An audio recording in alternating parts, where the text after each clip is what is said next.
Giornalista, una considerazione sul carnevale di Sciacca.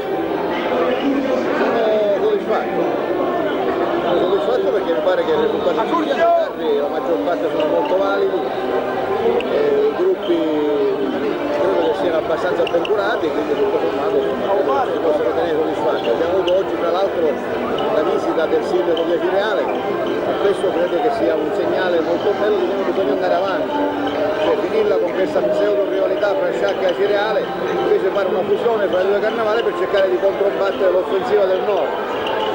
Poteva andare meglio dal punto di vista meteorologico? Questo è scontato, purtroppo il carnevale è sempre a febbraio e quindi più di tanto non si può, bisogna solo sperare nella clemenza del tempo. Oggi la giornata per fortuna sembra che stia tenendo, auguriamoci che vada avanti così. Quante persone per il 1993 a Sciacca? Ma io francamente una stima è difficile, credo che oggi siamo sui livelli normali. Ieri è stata una giornata folle secondo me perché ho visto delle file incredibili di macchine, ho visto delle macchine con targhe di tutta la Sicilia, ho visto moltissimi pullman, quindi credo che ieri probabilmente si sarà battuto il record di affluenza in una giornata.